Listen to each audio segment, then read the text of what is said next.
Merci Michel. Je tiens d'abord à remercier la Fondation Gabriel Péri pour l'invitation qui m'a été faite de présenter quelques éléments de réflexion sur les formes d'engagement des jeunes dans la société actuelle et plus particulièrement sur leur rapport à l'action collective, à l'action politique dans les différentes figures, y compris les formes d'engagement qu'on peut avoir lorsqu'on fait la distinction entre militantisme associatif, syndical ou politique. Je vais vous épargner des détails méthodologiques concernant la conduite de l'enquête.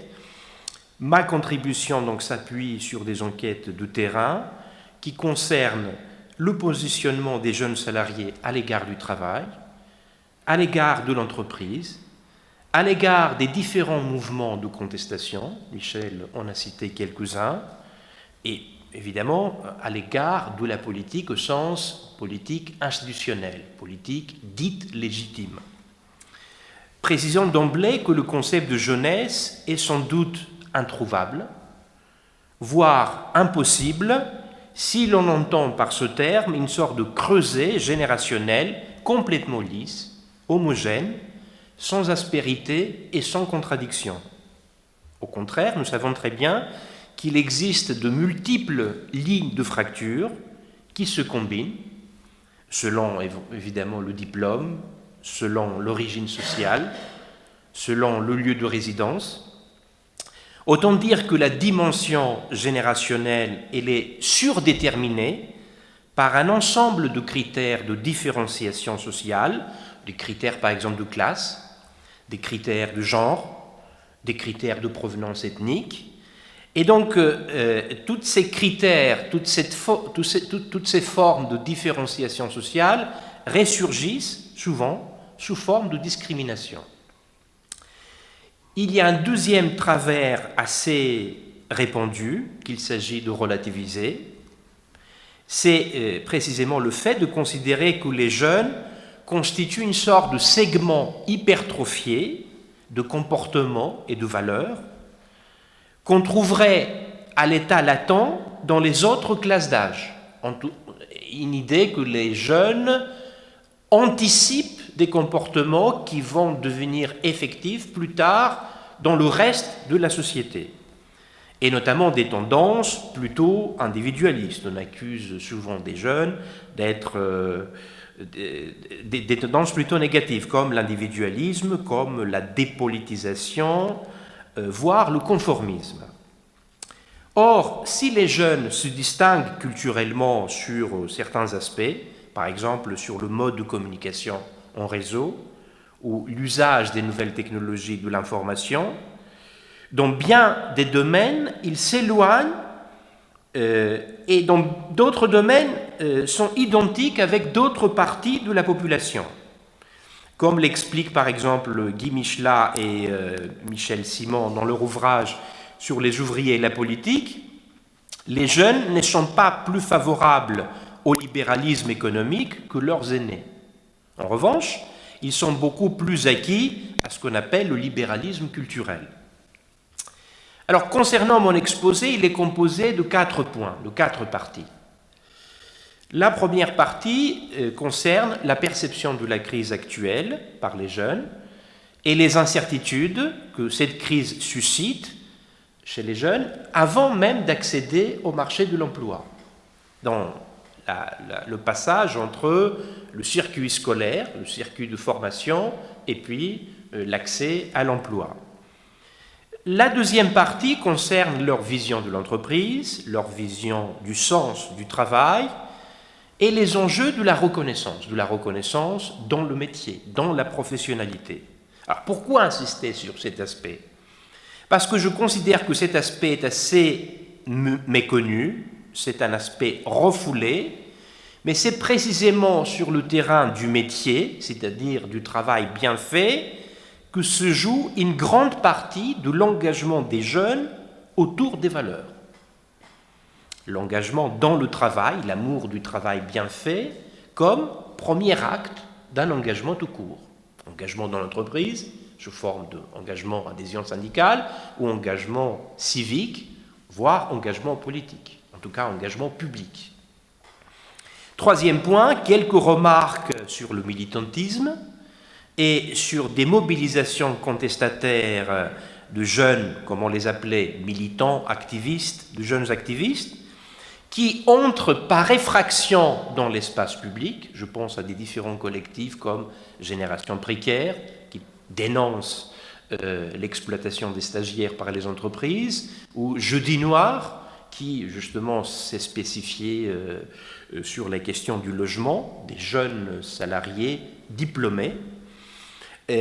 Donc, soit par effraction, ils entrent dans l'espace public en apportant une question et un questionnement, c'est-à-dire une cible et puis une problématique pour l'aborder, soit ils entrent dans l'espace public sous une forme ludique, à travers la dérision, la mise en spectacle d'un problème autant que tel, avec toute une série d'actions culturelles parfois, je pense au collectif « Sauvons les riches », y compris le titre, est tout à fait significatif, il faut sauver les riches.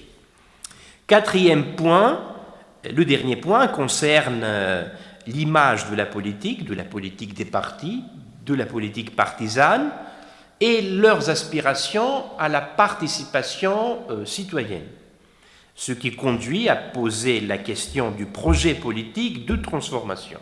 C'est-à-dire de poser cette forme de boîte noire de la réflexion radicale au moment même où la politique dominante, la politique institutionnelle, celle qui efface les lignes de démarcation entre la gauche et la droite, tend à devenir une sorte de gestion autoritaire des contraintes de la globalisation. Évidemment, des contraintes de la globalisation telles qu'elles sont intériorisées par les élites dirigeantes. Alors, on commence par le premier point, ce que j'appelle l'économie de l'incertitude, parce que les jeunes vivent dans un univers concurrentiel qui perpétuellement donne naissance à l'incertitude. Ils sont conscients de l'intense mobilisation de choix qui est nécessaire pour s'affirmer professionnellement. Ils savent très bien que pour réussir professionnellement dans leur projet de vie, ils doivent devenir entrepreneurs, entre guillemets entrepreneurs, de leur propre promotion. Ils font de l'autopromotion d'une certaine manière. Trouver un travail, un emploi, ne s'apparente pas à un droit fondamental, mais à une sorte de performance pour se placer de manière rentable sur le marché du travail. Cette situation, bien entendu, reproduit de manière structurelle des motifs individualistes. À cette différence près qu'il ne s'agit pas d'une posture de repli sur soi, il ne s'agit pas d'une posture d'isolement, mais au contraire, cette concurrence les pousse à se mettre en réseau, en interaction avec d'autres champs professionnels, voire avec d'autres jeunes, de se filer d'une certaine manière des informations. Et plus denses sont ces réseaux d'interconnaissance, d'informations mutualisées, plus le capital relationnel du jeune est dense, important, plus il a de chances de se placer avec des meilleures conditions sur le marché de l'emploi. Ainsi, ils ont du mal à se situer au milieu des bouleversements économiques, des bouleversements sociaux, financiers, qui affectent le monde de l'entreprise. Ils sont constamment confrontés à une certaine complexification de l'organisation économique. L'organisation économique aujourd'hui devient illisible pour tout le monde, mais surtout pour des jeunes qui essayent d'y accéder en passant le fameux sas de la précarité. Mais en même temps, ils ont un certain brouillage de leur propre projection dans l'avenir. La modernisation des entreprises, par ailleurs, contredit leur possibilité de se projeter dans la durée. Disons, leur horizon biographique, c'est l'éphémère, c'est l'immédiat, d'une certaine manière. Le CDD, si vous préférez, en termes de contrat de travail. Donc, tout cela, cette situation les conduit à un certain décrochage vis-à-vis de la culture de l'entreprise. Et puis, comme Michel l'a évoqué, s'il s'agit de donner une date, autour de septembre 2008, il y a l'onde de choc de la crise. Et pour les jeunes, la crise est quelque chose qui révèle la fragilité de leurs propres conditions. Pourquoi? Parce que la crise renforce leur précarité, réduit les exigences en matière de salaire, en matière d'horaire de travail, c'est-à-dire de possibilité de faire des arbitrages entre vie privée et vie professionnelle, réduit les exigences en termes de déroulement de carrière. Et surtout, la crise banalise le statut de ce qu'on appelle le travailleur jetable. On a besoin de vous, c'est un peu l'idéal du patronat d'utiliser la main-d'œuvre à la logique d'un robinet d'eau. J'ai besoin de main-d'œuvre, j'ouvre le robinet. J'ai plus besoin d'eau, je ferme le robinet. C'est ça, de fluidifier complètement l'emploi, l'usage de la force de travail à des fins productives. Alors, le regard des jeunes sur les mécanismes à l'origine de la crise est un regard interrogatif. Alors, ils ne comprennent pas vraiment le fonctionnement des marchés financiers. D'ailleurs, je me demande qui comprend effectivement, même des gens qui peuvent avoir un doctorat en économie, même des professionnels eux-mêmes, ils n'arrivent pas à comprendre le fonctionnement de ce système, tellement ce système est devenu complètement irrationnel. Toutefois, ils considèrent, lorsqu'on les interviewe, que la crise, ils considèrent majoritairement que l'avènement de la crise est le retour au principe de réalité. C'est un retour évidemment brusque et violent. C'est-à-dire le système économique était devenu déséquilibré, irrationnel, incontrôlable. En même temps, qu'est-ce qu'ils nous disent dans les entretiens? Ils disent que finalement, il y a une instrumentalisation de la crise par les entreprises pour accélérer les projets de restructuration et réduire les effectifs, voire les acquis salariaux autant que tels. C'est-à-dire, il y a l'idée sous-jacente dans les entretiens que la crise fonctionne comme une sorte d'alibi pour justifier des choix préétablis.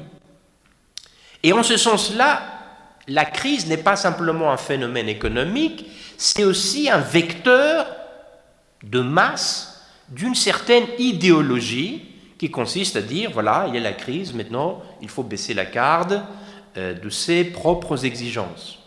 Je me souviens d'un interviewé qui disait, mais la crise, quelle crise? La crise, on la vit depuis 20 ans, 25 ans, on est né dans la crise. Ce qu'on nomme actuellement crise, c'est une énième tentative d'instrumentaliser une catastrophe boursière, par exemple, pour faire reculer davantage nos acquis, nos droits autant que tels. Voilà. Alors, sur l'entreprise, leur regard est également interrogatif. C'est-à-dire, ils réalisent que, d'abord, que l'entreprise fonctionne comme un espace économique instable. C'est-à-dire, l'entreprise ne dispose pas d'une vision à long terme de ses salariés, de ce qu'on appelle le capital humain. En général, l'entreprise attend d'eux d'être immédiatement opérationnelle. En même temps, elle ne garantit ni l'emploi, ni la reconnaissance de leur propre investissement.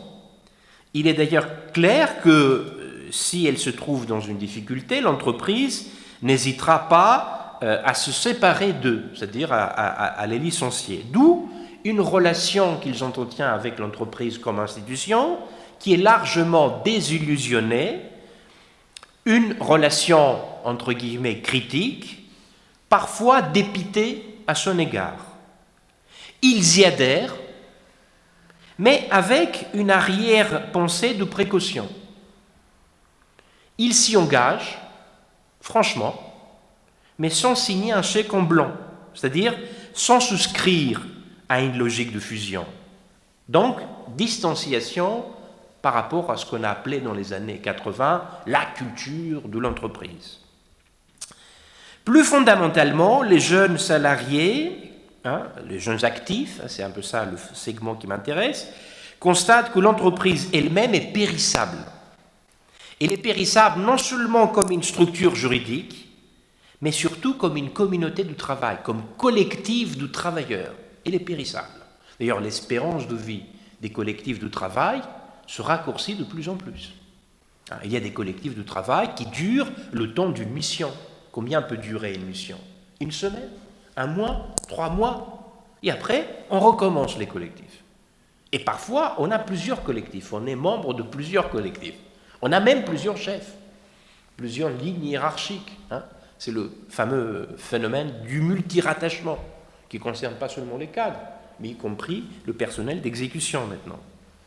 Voilà, dans ces conditions, le rapport de la nouvelle génération de salariés à l'entreprise se caractérise par le phénomène que j'appelle précarisation affective du sentiment d'appartenance. On a toujours un sentiment d'appartenance, mais il est fragile. Précarisation affective. Ils ont bien intégré culturellement le fait qu'ils ne feront pas carrière dans une seule entreprise. Dorénavant, la maîtrise de leur avenir professionnel passe par un effort continuel pour revisiter ce qu'on appelle leur employabilité. Donc l'entreprise n'est pas la finalité de la carrière, c'est son principal vecteur. Donc ils entretiennent à l'entreprise une relation d'utilité plutôt qu'une relation affective dépendante. C'est pour ça que lorsque vous interrogez des RH, des directeurs de ressources humaines, parfois ils vous disent qu'on ne sait pas comment faire avec ces jeunes-là. On a l'impression qu'ils veulent tout de suite, voire qu'ils sont carrément des mercenaires, qu'ils n'arrivent pas à les stabiliser autant que tels. Voilà. Alors, un mot sur le sens du travail. À leurs yeux, le travail n'est pas simplement une activité individuelle pour gagner la vie, pour gagner sa vie. Il y a évidemment cet aspect, l'aspect alimentaire, mais en même temps, le travail est aussi considéré comme un champ, une arène collective si vous préférez, pour réaliser sa vie. Dans leur grande majorité, ils s'interrogent sur les conséquences de leur activité professionnelle. Ils se préoccupent vivement de l'utilité sociale de leur travail. Ils se posent la question, à quoi ça sert mon travail? Parce que la valeur du travail consiste à satisfaire des besoins sociaux. Donc les jeunes veulent se sentir utiles, participer à un projet partagé, adhérer à un système d'action qui est en accord avec leurs propres convictions. Lorsque tout cela n'est pas rempli par l'entreprise, ils ont plusieurs choix. Si ils ont le sentiment qu'ils peuvent facilement, entre guillemets, se recycler ailleurs, ils peuvent voter avec leurs pieds, c'est-à-dire partir de l'entreprise, la quitter, se séparer d'elle, pour aller trouver un autre destin professionnel ailleurs. Voilà. En cas d'impossibilité de faire autre chose, ils peuvent être littéralement démotivés. Une baisse de garde en ce qui concerne l'investissement dans le travail, parce que justement le travail n'est pas reconnu autant que tel. Et du coup, pour mieux comprendre leur rapport à l'entreprise, il faut parler de lutte, de reconnaissance, des luttes qui ont comme enjeu la reconnaissance du travail, la reconnaissance de l'investissement, de l'effort consenti dans l'organisation du travail. En règle générale, ils déclarent s'engager sans état d'âme dans le travail. Par contre, ils posent explicitement la question de la reconnaissance de leur propre investissement professionnel. Leurs attentes en matière de contrepartie substantielle sont assez fortes. À défaut de reconnaissance et de perspectives d'avenir, c'est la fidélisation des jeunes à l'entreprise qui est en cause. Alors, comment comprendre la reconnaissance? La reconnaissance a plusieurs aspects, plusieurs acceptions, si vous voulez. La reconnaissance peut désigner d'abord le rapport aux collègues. On se sent bien dans une ambiance de travail lorsque les collègues respectent le travail effectué, lorsqu'ils reconnaissent la qualité du travailleur, du jeune en l'occurrence. Mais aussi, la reconnaissance peut venir de la clientèle, peut venir aussi de la hiérarchie, et peut être traduite par le mérite professionnel, la promotion, la carrière, voire le salaire. La convivialité dans une équipe, la solidarité, le respect entre pairs, entre collègues, réconfortent dans un sentiment d'être reconnu. Autre exemple, une bonne appréciation des résultats du travail par le client, lorsque l'activité professionnelle impacte un public externe, ce qu'on appelle dans le rapport de service, est une source de satisfaction et de motivation. Inversement, l'insatisfaction de la clientèle rejaillit comme un élément qui perturbe l'organisation des tâches, qui accélère le décrochage du jeune par rapport à son travail, voire qui peut amener de la souffrance dans le travail. Tous les métiers qui sont exposés d'une certaine manière à la misère du monde, qui sont exposés à la souffrance sociale, à la paupérisation des individus, qui vivent parfois des moments très tendus avec des populations, exclues ou moins exclues si vous voulez, sont des populations qui souffrent en raison d'une non-reconnaissance, en raison peut-être de leurs conditions de travail, mais le rapport à la clientèle, ou au public en tout cas, peut impacter fortement leur sentiment d'être utile ou pas dans une organisation donnée du travail. Voilà. Je passe maintenant à l'autre aspect qui est le militantisme et l'action publique. C'est la troisième partie de l'exposé. Alors, les jeunes, évidemment, plébiscitent l'écologie, le développement durable. En revanche, ils expriment une méfiance à l'égard de l'engagement durable. Alors, ils préfèrent plutôt des actions solidaires, des expérimentations locales, des interventions ponctuelles pour soutenir un projet ou une cause juste. Le socle commun de leur disposition est une attitude responsable, centrée sur les valeurs de la personne humaine. Je vais revenir sur ce point-là. Le modèle du militantisme traditionnel, c'est-à-dire là où on investit une bonne part de sa vie, est très éloigné par rapport à leur vision du monde. Alors leur monde est fortement marqué, évidemment, par la culture, de la fragmentation et de la précarité. Autant dire que les jeunes ne se reconnaissent pas aux formes traditionnelles du militantisme. Par exemple, la conception disciplinaire du militantisme est datée. Elle a été la caractéristique d'organisations de masse révolutionnaires, peut-être l'objectif même, c'est-à-dire renverser l'ordre établi, justifier une obéissance aveugle à ceux qui prétendaient accomplir ce renversement. Or, cette organisation humaine apparaît, selon eux, comme étant une organisation fondamentalement perverse. Ils se posent la question, comment prétendre émanciper les individus en les asservissant à l'obéissance absolue d'une idéologie ou d'une pratique? Pourtant, nombre de comportements des jeunes témoignent d'une réelle sensibilité en matière, je viens de l'évoquer, d'environnement, de diversité culturelle, de dignité humaine. Mais une fois sortis des circuits scolaires et positionnés sur le marché de l'emploi, là je parle encore des jeunes actifs, leur disponibilité en termes d'engagement dans la sphère publique est considérablement réduite. En fait, si les jeunes sont objectivement disponibles, ils le sont beaucoup moins subjectivement. Je précise que je parle toujours sur les jeunes actifs, c'est-à-dire les jeunes qui sont issus des circuits scolaires, des circuits de formation. Ils sont d'abord tirés vers la nécessité de donner forme à leur vie. Ils sont notamment pris par des interrogations qui consistent à fixer des choix, à expérimenter le travail, à se faire reconnaître par des collègues, à faire ses preuves dans la profession, dans le métier, à s'engager dans leur projet de vie, à créer une famille, à réaliser un projet. D'où une moindre disponibilité pour l'engagement dans le collectif, dans la cité, dans l'action publique avec les autres. Donc les jeunes actifs sont moins disponibles à la fois par rapport à leur prime jeunesse, lorsqu'ils étaient étudiants par exemple, et par rapport à la période de la maturité adulte.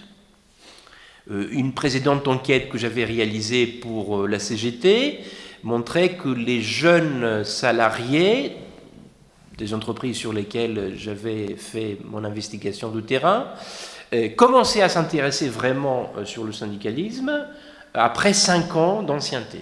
C'est à partir de la 5e année, 4-5 ans, où il y a un véritable basculement. Ils ont fait déjà le tour de leur premier poste, ils commencent à comprendre comment ça fonctionne, ils ont pris des repères, ils se projettent dans l'entreprise, ils commencent à connaître une certaine stabilité professionnelle autour de 5 ans. Après, il y a des gens qui peuvent s'engager tout de suite, mais grosso modo, le seuil de basculement, c'est 4-5 ans. Alors, voilà. Pourtant, certains jeunes s'engagent quand même, indépendamment de ces considérations, c'est-à-dire de l'indisponibilité à double nature que j'ai évoquée, à la fois par rapport aux exigences de faire ses preuves dans le travail et par rapport au fait qu'il s'agit de faire un projet familial, de stabiliser sa vie affective pour aller vite. Pourtant, certains jeunes s'engagent et il faut s'arrêter quand même à un instant au contexte de cet engagement, c'est-à-dire à la conjoncture dans laquelle cet engagement advient. En fait, les difficultés que rencontrent les jeunes aujourd'hui ne sont pas de la même nature que celles qu'a connues la génération de leurs parents, et encore moins celle de la génération de l'après-guerre.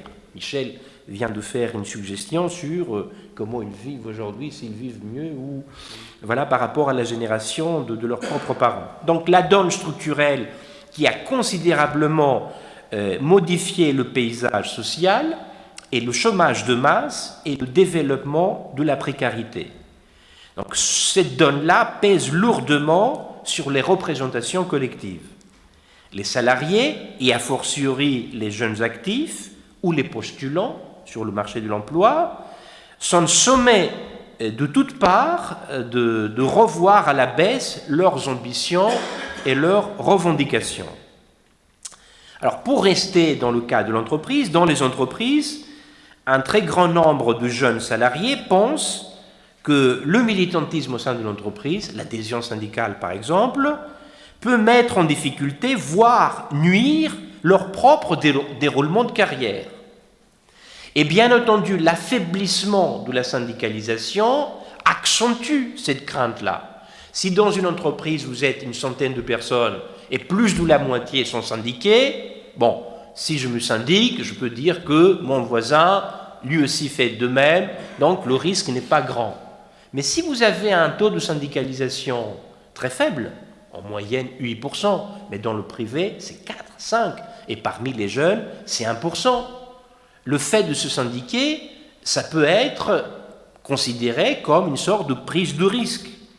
Une attitude en tout cas pénalisante en ce qui concerne la projection dans la carrière. Parce que celui qui détient les bonus et les malus de l'évolution de carrière, ce n'est pas le syndicat, mais c'est la direction de l'entreprise, c'est le patronat. Et donc, il y a ce phénomène que j'appelle le paradoxe de la protection-exposition. C'est-à-dire une des motivations essentielles de l'acte de l'adhésion est de défendre les intérêts du salarié. Mais le fait d'adhérer peut se retourner en risque individuel du fait même de l'engagement. C'est-à-dire, je m'engage pour me protéger, mais en m'engageant syndicalement, je prends des risques. C'est un paradoxe. Et c'est un paradoxe a fortiori lorsqu'on vit une raréfaction de l'adhésion, du taux de syndicalisation. Voilà. Il faut évidemment rappeler que historiquement en France, il y a une faible propension à l'adhésion. dans les partis évidemment, mais aussi dans les syndicats. C'est autre chose pour le milieu associatif. Alors, dans les faits, les organisations ont du mal à montrer l'utilité et l'efficacité de l'adhésion au quotidien. C'est surtout pendant les périodes fastes de mobilisation que leurs ressources, leurs compétences sont mises en valeur. Mais la plupart du temps, les individus ne se rendent pas compte de l'utilité de l'organisation ou se rendent compte au moment où eux-mêmes ils ont un problème. Ils sont dans une sorte d'impasse. Voilà. Alors, et puis il y a des formes d'engagement, de militantisme en dehors de l'entreprise. Il y a des regroupements contestataires qui luttent contre des différentes formes de précarisation, pour le logement, etc., pour des formes d'inégalité, pour la défense de certaines valeurs. Alors, ces jeunes militants s'engagent dans l'action collective sans formaliser l'appartenance à une organisation, c'est-à-dire s'engagent, militent sans adhérer quelque part, sans être encartés. Ils ne se reconnaissent même pas forcément dans l'étiquette de militant, parce que peut-être le mot militant a connu une sorte de dégradation symbolique. Donc ils disent qu'ils ne sont pas militants, mais peut-être ils définissent leur propre participation comme un acte d'engagement personnel, mais pas comme du militantisme.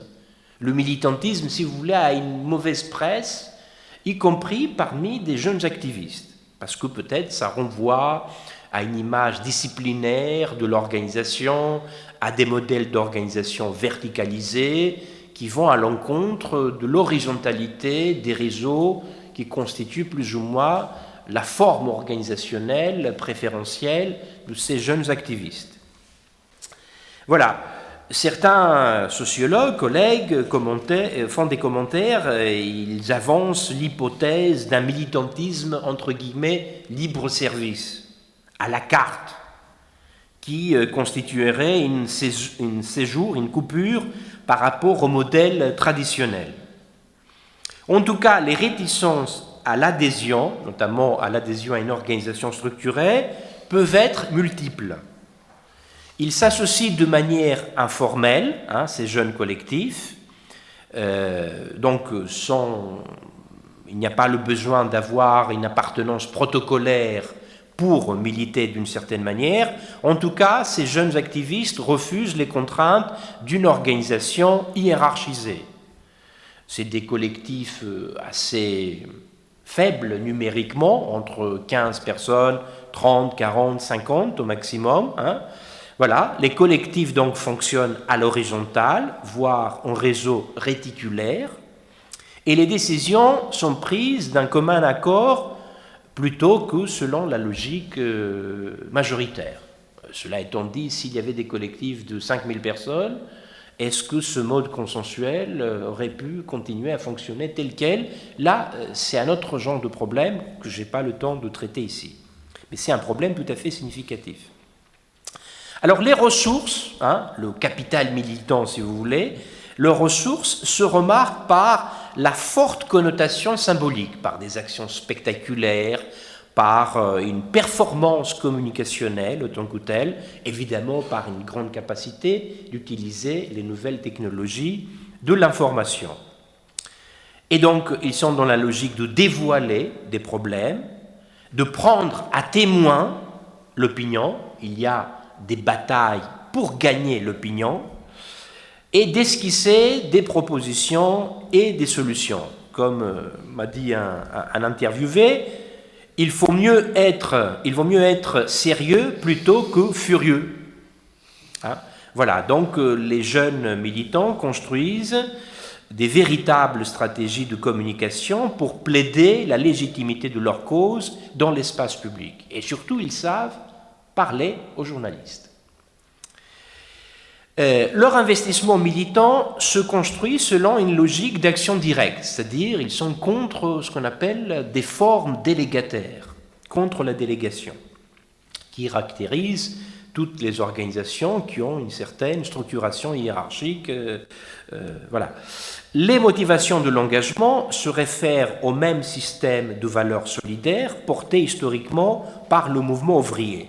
Là, effectivement, il n'y a pas beaucoup de différence par rapport aux syndicats ou par rapport aux partis de la gauche, qui s'inscrivent dans un projet de transformation sociale. C'est-à-dire, quelles sont ces valeurs-là? Combattre les injustices, s'attaquer à l'individualisme, défendre le principe égalitaire, défendre éventuellement le service public, les principes de la démocratie sociale. C'est-à-dire, sur le plan des valeurs, on peut dire qu'il y a beaucoup de similitudes avec des formes traditionnelles de militantisme, tout en sachant que les formes traditionnelles de militantisme ont eux-mêmes évolué. Aujourd'hui, les fonctionnements des syndicats, mais aussi dans une certaine mesure des partis, ce n'est pas le fonctionnement des années 50 ou 60. Ça a beaucoup évolué. Enfin, le travail contestataire qu'ils accomplissent vise à rendre visible une série de problèmes enfouis, une série de problèmes refoulés qui n'ont pas de droit de cité dans le débat sociopolitique conventionnel, comme la galère des stages, l'absence de logement pour des jeunes, etc. Donc, ils s'engagent dans des combats singuliers, parfois dans des combats monothématiques, c'est-à-dire on va se battre sur les stages, sur l'indemnisation des stagiaires, sur l'interdiction des stages en dehors des cursus de formation. On va se battre sur le logement, sur un autre sujet. Mais on ne va pas confondre parfois les registres. Je me souviens de quelqu'un qui disait, lorsque une partie de Génération Précaire, de l'association Génération Précaire, a créé avec d'autres personnes, d'autres apports, le collectif Jeudi Noir, qui se bat sur le logement, une bonne partie du collectif initial n'a pas voulu se joindre au deuxième front, si vous voulez. Parce qu'ils ont dit, voilà, notre sujet de lutte, c'est les stages, on ne veut pas travailler sur un autre registre. Voilà, donc c'est plutôt des registres monothématiques. Après, il peut y avoir des militants qui jouent le rôle de la jonction, qui peuvent avoir un multipositionnement et du coup jouer le rôle d'intermédiaire, de passeur en tout cas, entre associations ou aussi entre associations et syndicats, ou entre associations, syndicats et partis politiques. Après, il y a le recyclage évidemment du capital militant, et comme ces collectifs-là ne peuvent pas durer éternellement, il y a le problème, qu'est-ce qu'on fait après? Et peut-être à un moment donné, un syndicat ou un parti politique peut être une sorte de débouché de la volonté de continuer un peu sur le chemin de l'activisme, voire du militantisme. Et on a certains exemples de militants associatifs qui se reconvertissent par la suite, soit dans le syndicalisme salarié, soit dans les partis politiques, le champ partisan autant que tel. Alors, il subsiste pourtant deux problèmes majeurs dans cette problématique d'activisme monothématique. Le premier renvoie à l'impossibilité, dans l'état actuel des choses, d'unifier politiquement l'espace de la contestation. Pourquoi il y a ces difficultés? Parce qu'il y a une hétérogénéité irréductible des appartenances militantes et des causes de combat. Comment les unifier? Quel est le fil conducteur? Si on est dans des options monothématiques, on n'a pas cette possibilité de trouver le filon qui va unir tous ces mouvements, toute cette explosion contestataire ou protestataire, et essayer non pas de les capitaliser ou de les unifier, mais en tout cas de trouver des caractéristiques communes. Par exemple, ça pourrait être la défense de la dignité humaine, la défense du service public, ou une sorte d'antilibéralisme, dans la mesure où le libéralisme, les politiques néolibérales, impactent globalement le champ social et accentuent les différentes formes d'exploitation et d'oppression sociale. Le deuxième problème concerne la prise en charge de la multiplicité des combats ponctuels dans la durée. C'est-à-dire, c'est bien de se battre sur les stages ou sur le logement pendant 6 mois, pendant 1 an, pendant 2 ans avec le collectif. Mais après, qui va garantir la pérennité de ce combat en tant que tel? On peut reprocher de ce qu'on veut au parti ou au syndicat, mais du moins là-dessus, c'est un peu l'avantage de l'institutionnalisation, il y a cette continuité. Donc vous voyez, il y a 2 problèmes. Le problème de convergence, comment arriver à des économies d'échelle positives, comme disent les économistes, dans l'unification symbolique et politique de l'espace contestataire, et puis comment militer dans la durée sans mettre en cause les sujets, les fronts sur lesquels on s'investit initialement. D'où le dernier point, le point conclusif. Je serai bref là-dessus. J'allais te le dire parce qu'il faut quand même qu'on discute. Oui, voilà. Mais comme je suis magnanime, je te laisse encore 4 minutes. 4 minutes, voilà. Merci Michel. C'est ici que le rapport à la politique devient effectif, c'est-à-dire lorsqu'on va poser la question du projet. La question du projet politique est une véritable boîte noire. C'est un objet troublant, je l'ai dit tout à l'heure, de la réflexion politique radicale. Voilà. Ce qui signifie qu'il faut revisiter le positionnement des jeunes vis-à-vis de la politique, et notamment vis-à-vis de la politique institutionnelle autant que telle. Donc la période actuelle est une période paradoxale, confuse, contradictoire, aussi bien dans son aspect économique que de son aspect politique. Alors, face à l'ampleur des dégâts et la perte de la hiérarchie des valeurs, une grande partie de la jeunesse résiste à la tentative d'être réduite en variable d'ajustement. Comme le montre l'irruption de différents collectifs revendicatifs dans l'espace public, et plus récemment, Michel l'a évoqué, le mouvement des indignés, notamment en Espagne et en Grèce, beaucoup de jeunes retrouvent l'envie d'actionner des leviers pour combattre la montée des précarisations ou la financiarisation des économies, voire des sociétés. Ils souhaitent en tout cas déplacer les lignes de démarcation entre le possible et le souhaitable. Ils souhaitent défendre la dignité du réel, c'est-à-dire leurs propres conditions sociales. Ils ne sont pas des entrepreneurs de cause, comme on dit. Ils se battent pour leur propre vie, voire pour leur propre survie. Donc défendre la dignité de leurs conditions humaines contre le mépris ordinaire lié aux multiples formes d'oppression. Mais cette posture exprime souvent un désir de changement plutôt qu'une conception cohérente et alternative aux forces systémiques autant que telles. On récuse souvent les mouvements des indignés de ne pas avoir formulé des propositions concrètes ou crédibles. Mais je pense que c'est un malentendu. Pourquoi ? Parce que, à mon sens, il n'y a aucun mouvement social dans l'histoire, à mon sens, aucun mouvement social dans l'histoire n'a été porteur de réponses compliquées pour résoudre des problèmes compliqués. Les mouvements sont des vecteurs d'innovation politique parce qu'ils créent des événements, parce que ces mouvements mettent en marche le cours de l'histoire, et il ne faut pas les envisager comme ayant la capacité de formuler des stratégies complexes. Pour l'instant, le message que ces mouvements-là, dans le mouvement des indignés, envoient à la société, c'est que les politiques dominantes sont en panne. C'est leur force d'être l'indicateur à la grande puissance pour rendre visible cet aspect, mais aussi c'est la limite de ces expérimentations démocratiques.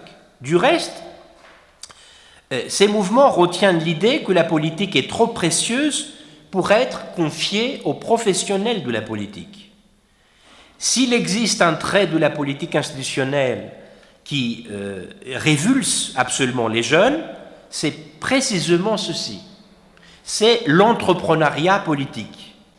C'est l'étouffement de la participation politique des citoyens par des structures. C'est le marketing politique. C'est le vote qui est devenu un produit. c'est le carriérisme dans le parti. Si vous voulez, c'est la pipolisation de la politique qui est devenue un désastre pour l'engagement des jeunes, parce que cette pipolisation confirme l'idée que la politique, c'est des hommes politiques. Évidemment, ici, le travail du sabre des médias rajoute à cette terrible dérive. Finalement, ce qui dérange, c'est le sentiment de ne pas être écouté, voire d'être manipulé, d'être utilisé comme une sorte d'alibi électoral par des discours préconstruits qui ne sont ni véridiques ni spontanés. Et finalement, c'est le sentiment d'être dépossédés dans leurs propres paroles de jeunes, puisque les politiques s'en emparent sans avoir forcément de légitimité. Pourquoi ils ne se retrouvent pas dans la politique? Parce que peut-être le champ politique ne leur permet pas d'avoir une prise sur leur destin collectif. Parce que les partis sont dans la caricature des problèmes des jeunes. Et peut-être, ce serait ça un commencement qu'on pourrait envisager, c'est que les partis ou d'autres organisations citoyennes puissent poser le débat sur des jeunes, non pas à partir de leurs propres considérations sur les problématiques ou les questions que les jeunes se posent, mais en écoutant simplement le discours des jeunes autant que tel. Voilà, je m'arrête ici. Merci pour votre attention et votre bienveillance.